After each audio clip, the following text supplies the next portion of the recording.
Hello, everyone. Welcome to Wanjogo the Global Citizen. Wanjogo here, and today I'm coming in a little sad, and sad and confused. And I just want to talk about the state of relationships in Kenya.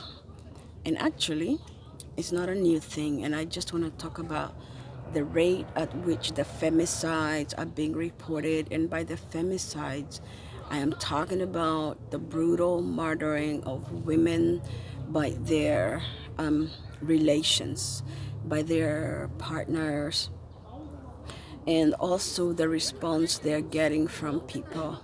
So, in the last 1 month, we've had several people, several women that have been killed by their partners who claim that they've done things for these girls or these women. Some of them are grown women, and now there's a woman in the hospital, and her husband is claimed, because she's been stabbed by her husband.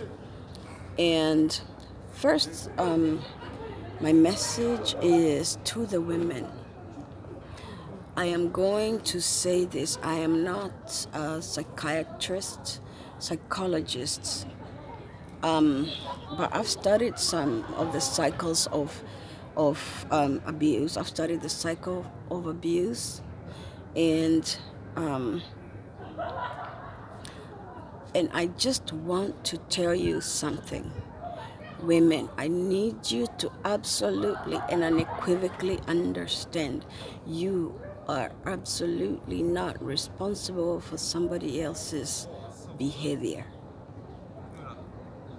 Just because somebody gave you something, you are not required to be with them or to accept their mistreatment or to even accept their love. Let's just get that straight. Abusive people do not abuse because of something someone did. Abusive people abuse because they are unable to control their own emotions. Abusive people abuse because they feel entitled.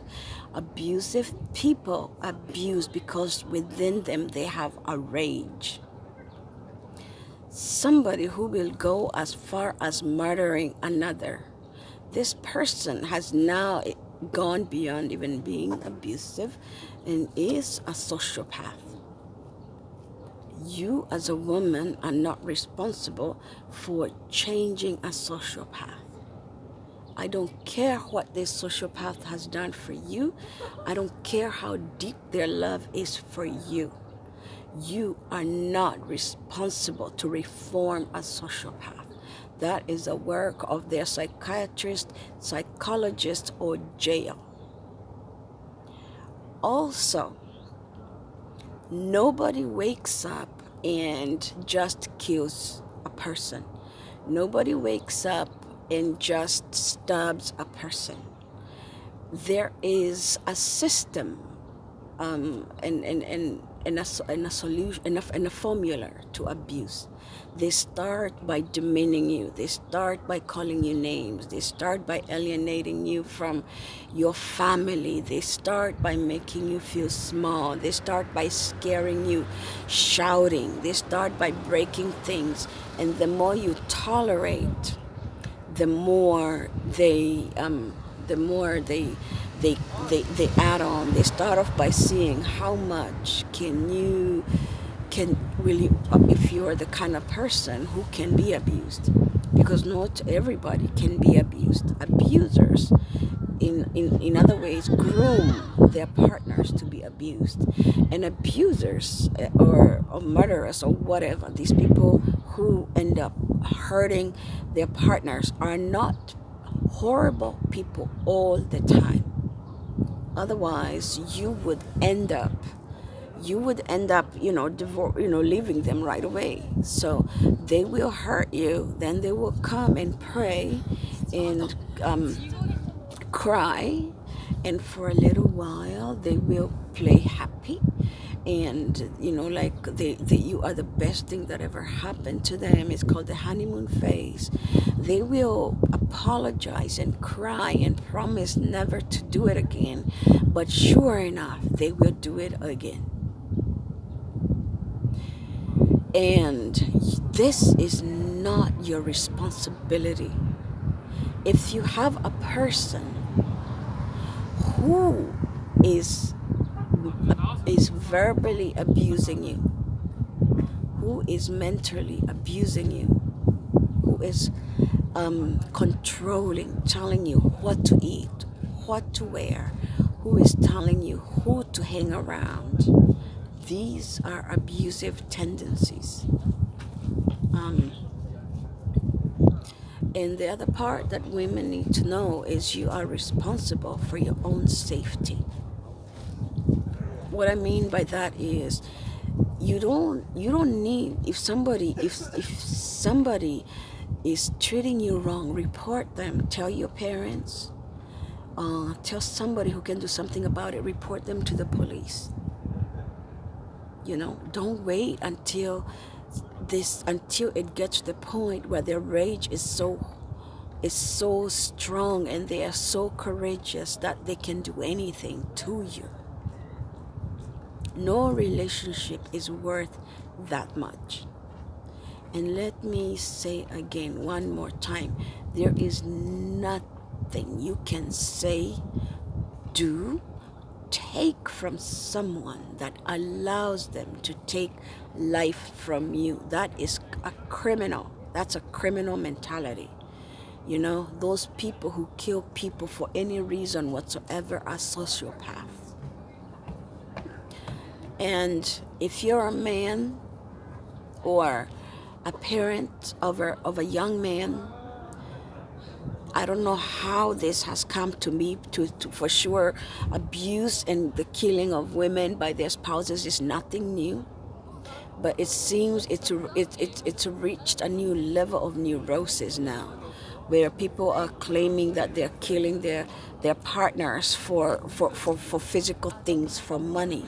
How dare you compare life with money? I don't care how much, how many millions. A car, a Mercedes, for real? Somebody's life is worth a Mercedes that somebody gave willingly? It doesn't matter. If you are a parent of a son, teach them how to court correctly. Let them understand that their love does not need to cost a thing. Let them know that if they meet a girl, they don't need to impress her with things. However, if they choose to impress her with things, it's on them. She doesn't owe them anything. Let them know to save their money and do the right kind of courtship and wait until they meet the girl who is worthy. Because most people know if somebody is worthy. If you meet a girl who is only asking for things, just like people tell women, if you meet a guy who just wants to sleep with you and never does anything special for you and never introduces you to his people and only calls you at night and doesn't care about your life, don't talk to him. Same with you. If you meet a girl who gets angry if you don't give her anything or what she wants, what are you doing with that? Why are you continuing to give her more and then getting angry later? These are your things. You've worked hard for your money. Stop just throwing it around hoping somebody will love you back. And your rage is within you. You cannot squeeze lemonade out of oranges, no matter how high that temperature goes or pressure. You can never, ever get lemon out of lemon juice out of an orange. If it's coming out of you, it's within you. You are the carrier of rage and violence, and you need to sort yourself out. If you're raising entitled boys who think that women are here to serve them, because if you're in a relationship with someone, you're not the only one giving. They're doing something for you too. If you think that what you're doing is more than you're getting, then quit the relationship early. Stop giving more and more and more. It's yours. You can say no. No is a complete sentence. Give nothing that you don't want to give. Don't give anything you can't afford to lose. Never do that. Never give anything you can't afford to lose. So, but if you're abusing anybody verbally, if you're abusing anybody physically, and if you're even considering killing anybody, do not say, she made me do that. That's ridiculous. Unless you're a 2-year-old, you are not entitled to a tantrum after the age of 5. That's a grown up tantrum. You're throwing a tantrum and killing people in the process. And the only thing that can happen to you is you're going to live in jail. And for what? And the mental torture of being a murderer.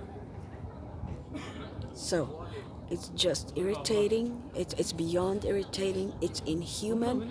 It's a human rights crisis when you think that a woman, you're entitled to a woman's love simply because you give something.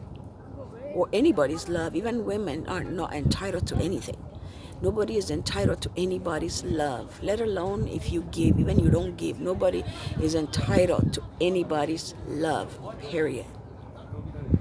So, raise your people, raise your children to understand what love is, how to give it, and that no is a complete sentence. Stay with your things, stay with your love. It's okay to walk away from anybody and anything that is hurting you from the get-go. You never have to put up with anybody. You never have to wait for anybody to change who is hurting you. Love does not hurt. So let's stop with this. It's too much. And for all those who have died in the hands of people who once claimed to love them, may God bless their souls and may they rest in peace.